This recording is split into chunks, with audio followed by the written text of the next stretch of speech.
Hello students, welcome once again. Students, आज की video में हम स्टडी कर रहे हैं पास्ट कॉन्टिन्यूअस टेंस से रिलेटेड स्टोरी टाइप ट्रांसलेशन, और ये स्टोरी नंबर 2 है, क्योंकि इस वीडियो से पहले स्टोरी नंबर 1 जो कि बहुत ही इम्पॉर्टेंट स्टोरी थी वो हम लास्ट वीडियो में स्टडी कर चुके हैं। आज की इस स्टोरी में पास्ट कॉन्टिन्यूअस टेंस के साथ साथ पास्ट टेंस से रिलेटेड और भी दूसरे टेंस को हम इसमें स्टडी करेंगे, क्योंकि स्टोरी में कोई एक पर्टिकुलर टेंस नहीं दिया जाता, कॉम्बिनेशन होता है। एक कहानी के अनुसार जिस टेंस की जरूरत होती है उस टेंस का वाक्य होता है। सबसे पहले लिखा है एक बार एक लोमड़ी थी। ऐसे वाक्य को हम जिसमें एक बार आता है वंस लिखकर शुरू करते हैं, और इस वाक्य में देयर का प्रयोग भी किया जाएगा। और अब हम इसे इस तरह से लिखेंगे, once there was a fox. एक बार एक लोमड़ी थी, वह बहुत चालाक थी। She was very clever.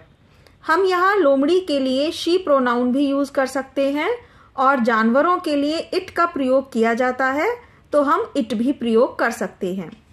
मैं यहाँ इट का ही प्रयोग कर रही हूं। It was very clever.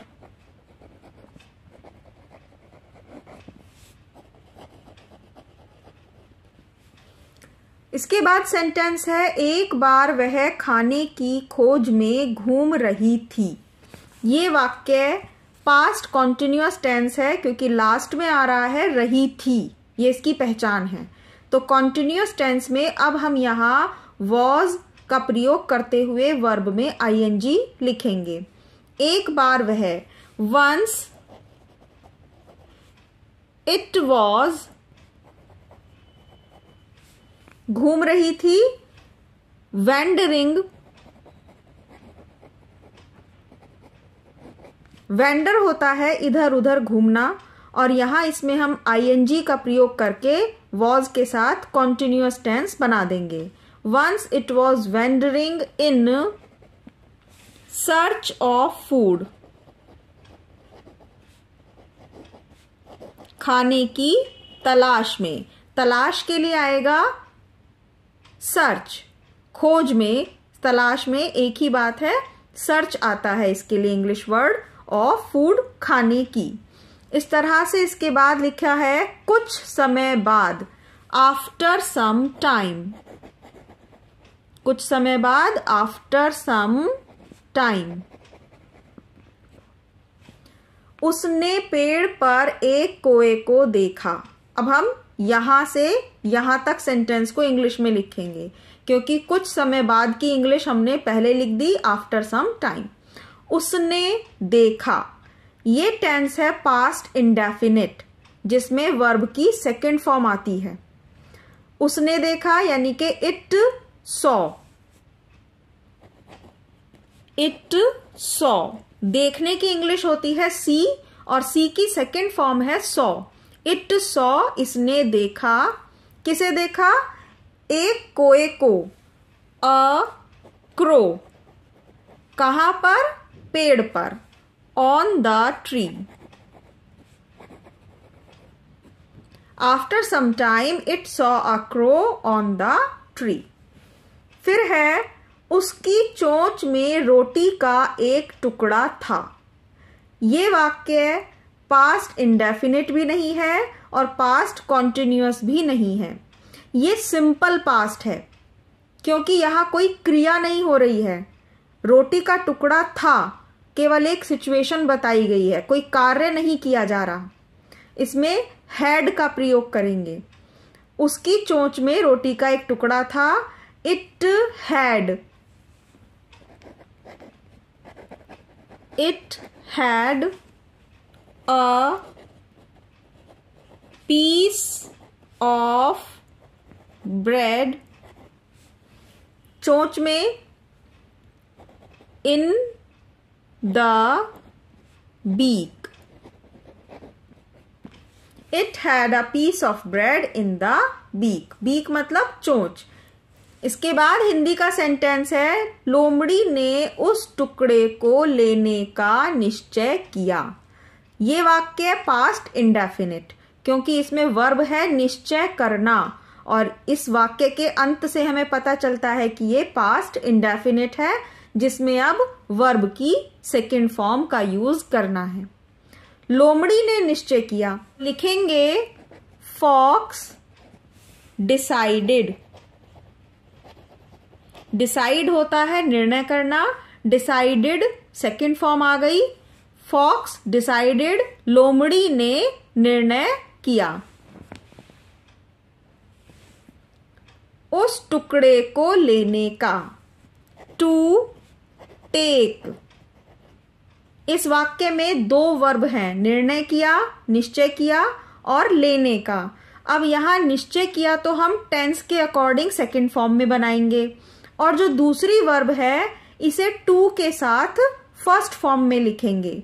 दो क्रियाओं के साथ बीच में टू प्रीपोजिशन का यूज किया जाता है, और टू के बाद वर्ब की फर्स्ट फॉर्म आती है। उस टुकड़े को, that piece. Fox decided to take that piece.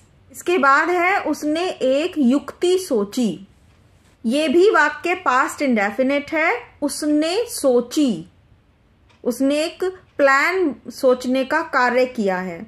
तो सोचने की इंग्लिश होती है थिंक, तो वर्ब की सेकंड फॉर्म आएगी थॉट, और युक्ति की इंग्लिश प्लान।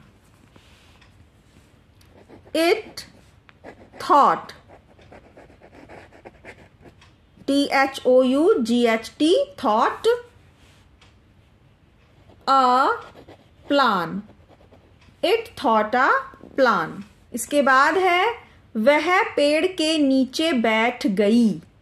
ये भी पास्ट इंडेफिनिट है, सेकंड फॉर्म आएगी इट सैट। इट सैट, पेड़ के नीचे, under the tree. It sat under the tree, वह बैठ गई पेड़ के नीचे। इसके बाद है, उसने कोए से कहा। पहले केवल यहां तक इस सेंटेंस को ट्रांसलेट कीजिए। उसने कोए से कहा, पास्ट इंडेफिनिट है, से की सेकंड फॉर्म सेड लिखा जाएगा। इट सेड टू क्रो, और उसी की तरह से इन्वर्टेड कॉमा लगा देंगे और कॉमा लगाएंगे। इट सेड टू क्रो, इसने कोए से कहा। क्या कहा?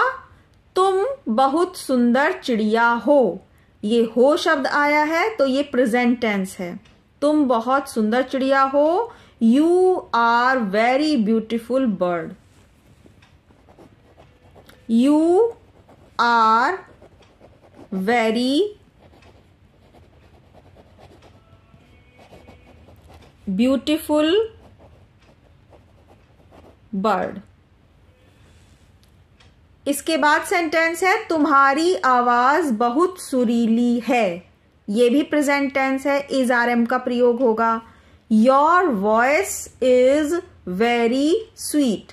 सुरीली के लिए यहां स्वीट भी लिख सकते हैं, और अगर आप मेलोडियस लिखना चाहते हैं तो मेलोडियस भी लिख सकते हैं।